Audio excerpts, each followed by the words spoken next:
السلام علیکم تمام حضرات کے لیے، ماؤں بہنوں کے لیے میں پھر سے ویڈیو لے کے آئی ہوں حدیث کے سلسلے میں، تاکہ وہ حدیث سنیں اور صحیح راستے پہ چلے۔ اور ہماری یہی کوشش رہتی ہے کہ ہم حدیث کے ذریعے آپ لوگوں تک اچھی باتیں پہنچا سکیں، اور ہمارے چینل کو زیادہ سے زیادہ سپورٹ کریں۔ ہمارے چینل کا نام ہے نصرت آشیانہ خاتون، اور ہم بس آپ لوگوں سے اتنی ہی گزارش ہے کہ آپ لوگ جلد سے جلد ہمیں لائک اور سپورٹ کریں، اور اللہ تعالیٰ ہم لوگوں کو صحیح راستے پہ چلنے کی توفیق عطا فرمائے، مرنے کے بعد جنت نصیب عطا فرمائے۔ تو شروع کرتی ہوں اللہ کے نام سے جو بڑا ہی مہربان نہایت رحم والا ہے۔ السلام علیکم، بسم اللہ الرحمن الرحیم۔ حضرت ابو ہریرہ رضی اللہ تعالیٰ فرماتے ہیں کہ جو شخص اچھی طرح وضو کرتا ہے پھر نماز ہی کے ادا سے ارادے سے مسجد کی طرف جاتا ہے، نماز کے ارادے کی طرف مسجد میں جاتا ہے تو جب تک وہ اس ارادے پر قائم رہتا ہے اسے نماز کا ثواب ملتا رہتا ہے، نماز کا ثواب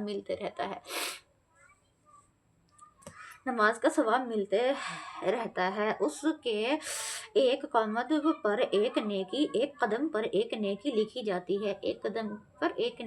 جاتی ہے اور وہ اس پر ارادے پر قائم لکھی جاتی ہے، اور دوسرے قدم پر اس کی ایک برائی مٹا دی جاتی ہے۔ سبحان اللہ، کتنی بڑی حدیث ہے یہ، کہ چھوٹی سی حدیث اور کتنی بڑی بات ہمیں سکھا کے جا رہی ہے۔ ایک قدم رکھتا ہے تو اللہ تعالیٰ اس کی ایک نیکی لکھتا ہے، اور دوسرا قدم رکھتا ہے تو اس کی ایک برائیاں اللہ تعالیٰ مٹا دیتا ہے۔ کس چیز پہ؟ بس قدم رکھنے سے، مسجد کی طرف قدم بڑھانے سے مٹا دی جاتی ہے۔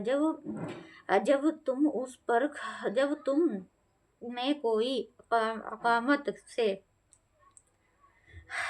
سے سنے تو دور نہ چلے، اور تم میں سے جب گھر مسجد سے جتنا زیادہ دور ہوگا اتنا ہی اس کو ثواب زیادہ ہوگا، جتنا اس کا گھر دور ہوگا مسجد سے اتنا ہی اس کو زیادہ ثواب ہوگا۔ حضرت ابو ہریرہ رضی اللہ تعالی عنہ کے شاگردوں نے یہ سن کر پوچھا کہ ابو ہریرہ، گھر تو دور ہونے کی وجہ سے ثواب زیادہ کیوں ہوگا؟ فرمایا، اس لیے کہ قدم زیادہ ہوں گے۔ جبکہ وہ نیت کر لیتا ہے، گھر سے وضو کر کے نکلتا ہے، صرف کس کے لیے ارادہ کرتا ہے کہ میں نماز پڑھنے جا رہا ہوں، تو اللہ تعالیٰ اس کو کیا کہتے ہیں، ثواب لکھتے ہیں۔ کہ ایک قدم بڑھاتا ہے مسجد کی طرف تو اس کو ایک نیکی لکھی جاتی ہے اس کے ایک قدم بڑھانے سے، اور دوسرا قدم بڑھاتا ہے تو اللہ تعالیٰ ایک برائی اس کی مٹا دیتا ہے، جو اس نے گناہ کیے رہتے ہیں وہ گناہ اس کا اللہ تعالیٰ ختم کر دیتا ہے۔ تو جتنے بھی ہمارے بھائی ہیں وہ مسجد ضرور جایا کرے اور پیدل جایا کرے۔ پیدل جانے میں بہت بڑا ثواب ہے، میں نے آپ کو ابھی حدیث سنائی ہے نا کتنا بڑا ثواب ہے۔ تو پیدل جایا کرے، پیدل جایا کرے تاکہ اللہ تعالیٰ آپ کو زیادہ ثواب لکھے۔ اور جتنا آپ کا گھر دور ہوگا، یہ مت سوچا کرے کہ میرا گھر دور ہے، کہ مجھے لیٹ ہو جائے گا، ضرور نماز سے پہلے نکل جایا کرے تاکہ مسجد تک پہنچنے میں آپ کو آسانی رہے۔ تو دوسری حدیث پہ بھی غور فرما لیجئے۔ بسم اللہ الرحمن الرحیم۔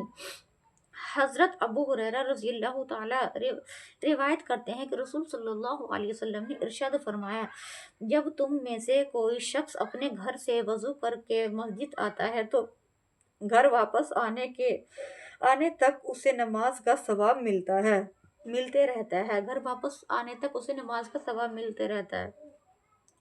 اس کے بعد رسول صلی اللہ علیہ وسلم نے اپنے ہاتھوں کی انگلیاں ایک دوسرے پر داخل کیے اور ارشاد فرمایا، اسے ایسا نہیں کرنا چاہیے۔